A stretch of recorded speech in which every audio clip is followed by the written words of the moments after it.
Alright guys, so today I actually was not going to do a video because it's a fast day and I'm not really feeling that great, but I decided that we got to keep on making the videos, got to follow the schedule, and it also passes the time, and it's very hard to do anything on a fast day, learning or whatever works. So I'm just going to read this long story I found in the Oitzer Pnei Chassidus Parshas Pinchas from Shana Beis, which is from the year Tafshin Ayin Ches.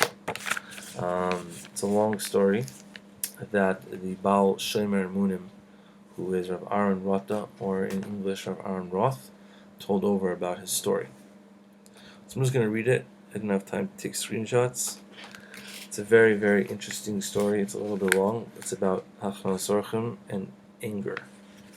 And it's a pretty cool story. So I'm just going to read.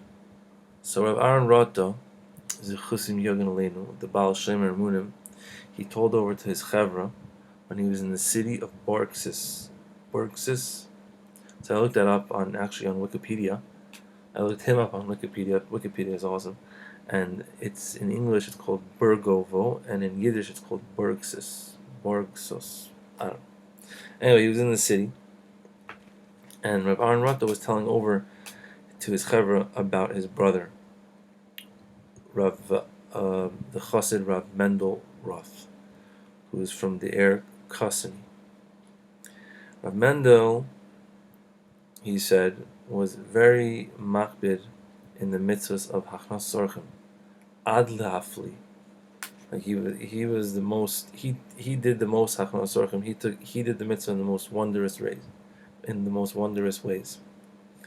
Right. Besides for what he was such a gadol in Torah and Yira, but he had such a great focus also on doing hachnosas orchim in very wild, amazing ways.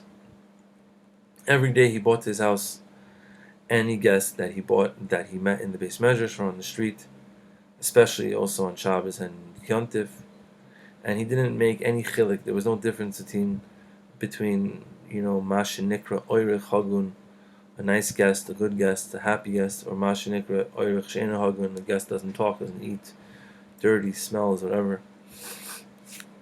By him, everybody was an awesome guest. The only thing that they had to do was to wash their hands and to make hamaitzi, and when they finished eating, to say birchas hamazon. And he took in each guest in his house in a very happy way, right? And he also had a place for them to sleep, however many people he could fit in his house. And his name, Rav Mendel of Roth's name, was meforsom in the city of Kusni and around it, that everybody should come to him if they need a place for the guests. Shebekosni mamten aleim achsanya toiva be'eshel. Savor upon him yafus from an awesome from a very good host who's happy. Everybody should go to eat by Rav Mendel of Roth. Okay. So everything was very good if everything went b'shalom. Aval the Baal Davar, the Yetzer Hara, loy hiskim la'avodah hakadosh shel Rav Mendel. The Baal Davar, was not maskim to the holy avodah of Rav Mendel, of taking in all these guests. His chachim v'hemid lefanav nisoyin kasha lepuka u'michshal asher yafriyos emazim. And he decided that he's going to put in front of him a nisoyin, a test, to see if he's able to stand up in his ways. So what did the Baal Davar do? He made his wife, Rav Mendel's wife, be very against him bringing home all these guests. Right? To bring home all these different types of guests and weirdos and crazy people. Right? And she fought with him every day about it. And she screamed at him, Tza'akut maviloit, about the guests. But Rav Mendel, who was a Baal Midos Nifla, and he never did anything anger in his house at all. He never tasted the taste of anger ever. He would just answer her softly and peacefully. That means that he was screaming she was also sorry. She was screaming when the guests were in the house.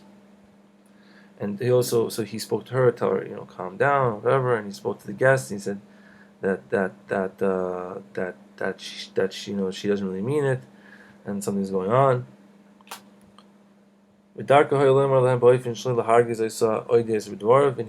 it in a way that it would not make her more angry, right?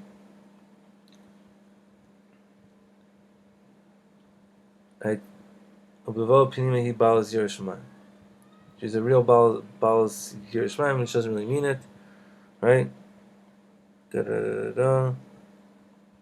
So this was going on. He would bring home guests, she would scream at him, and he would tell her, listen, calm down. He'd speak to her nicely. He wouldn't want to get her more angry. He would never fall back with her, and he would tell the guests also, she doesn't really mean it, and all these different things. Okay, now the story continues. Ikra avodah shel Rav Mendel hoy lerachiches levav b'nei beisoy ledaber al liba. He would speak to them. He would speak to everyone in his house, especially to his wife, only good things, and he would tell her ma'ases of chasidim v'anshe ma'ases v'tzadikim v'tzadkonius ad kama hitzdainu b'mitzvos hachnosas orchim. And he would try to get across to her, and he would tell her stories about the chasidim, and how they were so machbet to do the mitzvahs of hachnosas orchim, and what they and also what they got from it. It says that they got very nice children and arichas yov and all these things, right? And he would learn and read in front of her from Svarim HaKadoshim on how great this mitzvah was in Shemayim. V'oy dvarim keilu. Kacha over aleim zman tuva v'hi hois neres ke'ego is kasha shekemat ein lepatzchoy v'patish chazak v'lo v'atum v'sosim l'chalvar. And still she would not change. She was like a walnut that you could not crack at all, and her heart was closed off. Anything. But still, Rav Mendel did not give up, and he did not go from his ways of taking all these guests, right? Until one time it came that she was so angry that she spilled a whole entire bowl of sauce, of boiling sauce, on Rav Mendel because he brought guests to the house, right? And you can imagine how embarrassing that is and how much it hurts and all these different things. But Rav Mendel did not get angry, right? He just spoke to the guests and everything was good. There was a what does this part mean? Sorry. Right?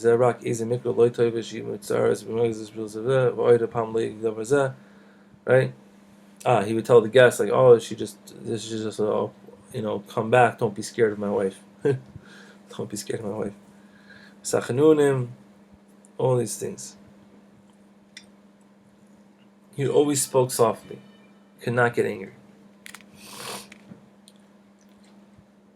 One day, Pitom Nishbar Hakerach Hanoira Ve'eshes Rav Mendel Hashtana Min HaKetza HaKetza Shelo Yuman Ki Super. And one day she finally broke. The ice broke. Not she broke. The ice broke, and she changed from one extreme to the other extreme. Right? She first asked forgiveness from her husband Rav Mendel on all the time that she made him tsar about this. Right? And she said, "There's no way that you can come home without bringing guests." And bring home any type of guests, and I'll be mekabel them in simcha b'ahava, and I'll bring them food, and everything like that. And not only that, she also did a new thing in the inyan of hachnosas orchim, which is what? In the Laila, kasher ha'orech shachav lishayin biksha mibala Rav Mendel shiyavi lechutz as bigdei ha'orech kidei live like osam. So when the guests would go to sleep, she would ask her husband Rav Mendel to bring out his clothing, right, so that she could check them. Back then clothing was like a one-time thing. You didn't have that much clothing. So she would fix them, and she would wash them, and she spent a lot of time during the night doing this. V'gam nizdamin sha'avda b'zeh meshech kolayla. And she would do this when there was a lot of guests the whole entire night. So now everything was good. Rav Mendel was really happy that that his wife was, on the same page as him about the guests. Right? That his wife now wants to have guests and doing all these good things. And Rav Mendel now put more koiches into this, that any oirich that came to Kasni, yoda kvar shetzada rishon hu levakir etzel Rav Mendel, right? So that he could get a place to eat and sleep, right? And Rav Mendel also would go with the oirich, who was stomach poor, to go visit the balabatim to get money, to get tzedakah. Especially someone who came from an Indian chashuv like Pidyon Shvuyim or hachnosas. Rav Mendel mechasas Rav Imay b'mesiras nefesh. You go around into the whole neighborhood. Now that Rav Mendel's special ways were misparsim everywhere, right, and that his wife is not misnaged against him, but now she's helping him, right? So now more guests were coming to Rav Mendel, more than ever before. Right? And now he had no more room. Rav Mendel lo hises harbe, who hichlet livnois lahakav beis b'shulzeh. He decided to extend his house. V'hu ba'atzmai, and he himself did the building. Ki hu be'emes hoya bal kishron gadol l'chol davar, right? And he asked some help from a non-Jewish neighbor, and they made the bricks and everything. Rav Mendel ba'atzmai pashadas na'alav upuz makoisov. I guess like a rebbish jacket type thing, maybe socks. I don't know. The hifshel es mechnasav la'avoid zeh b'raglev hayefechem. Sorry, he took off his socks, not puz makofas or socks. He worked bare feet. He didn't want to ruin his shoes, I guess. And then, so now Rav Mendel is building this new extension of his house so that he can have more guests, because his wife is so into it now and everyone's into it. And passing by his house now were the important people of Kasni, Shekiras Rav Mendel Hativ, Yispalu Halamara, V'nigshul Rav Mendel Hamala. Right? They saw him building, they're like, what? They went to him and they said, how could you embarrass yourself like this? Isn't this not a chil kavod Torah? You could rent another worker, avodah, and you could give the directions, but you shouldn't do it yourself. And Rav Mendel said, Chas miladaver tevarim kela. You should not speak these types of words. Right? I'm not giving this mitzvah up to anybody. Right? If I was doing this for myself, so then there's be machem to say this. Right? Because why should I embarrass myself just to build another part of my house? Right? But I'm not doing this for myself. I'm doing it for all the guests that are going to come here.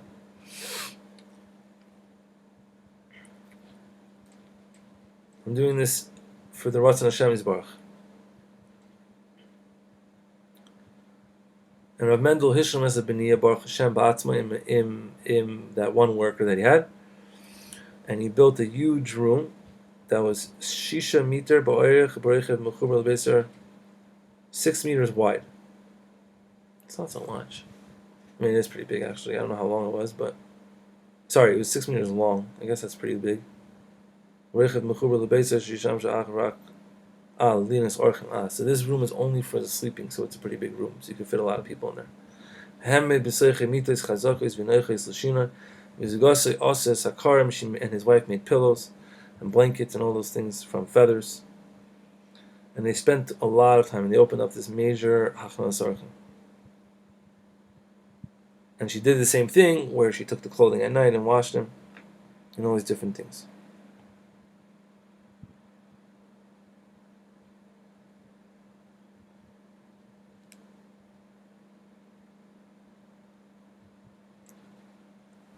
So now this is just a nice story, right? Okay, nothing crazy happened. It's just a pretty simple story, right? No demon came out, no crazy Kabbalah stuff. Just a regular story of a nice tzaddik doing nice things. But the story continues over here. He thinks, Kikol ha'uvdozu, eich nistabu advarim etor Rav Mendel, v'zigasa im hachnos orchim shalhem, Sipar of Chodesh Baal Shomer Emunim Talmidav, Anshe Chavrai Elisha.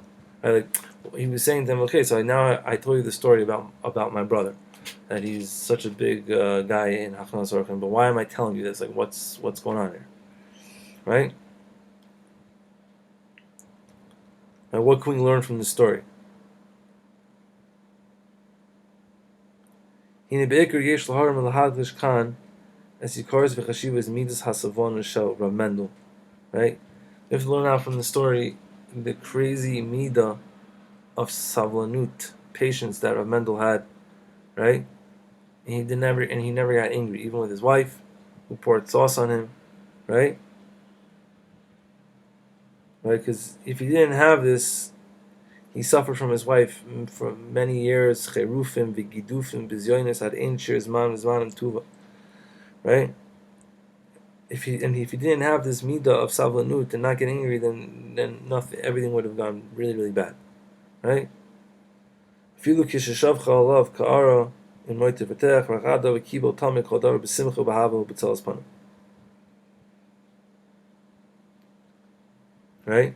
Without this midah, he would never have been able to continue his mitzvah of hachnosas orchim, that the way that he wanted to do it, right? Haydi midas hashavanos shel Rav Mendel soif kol soif nisafu kol dvarim l'toiva zgad Hashem shemayim adeshem nachas. Sometimes you just have to wait. Sometimes you have to just daven and wait until things change, and you can't do it yourself. You just have to be patient, and you just have to be nice and talk nicely about everything. Yotzim mizeh musar haskel nifla upela mashe efshel lifshel ayde midas toivos ubeikar savanos. This is a seichel nifla hafle upela kol mashe efshel. You're able to do so much just from the midas toivos.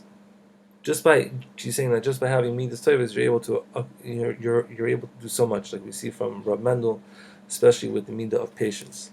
You don't have to identify with your wife. You don't have to identify with this guy. All you have to do is daven, pray, talk softly, be nice, have patience. We see over here, what else did he say?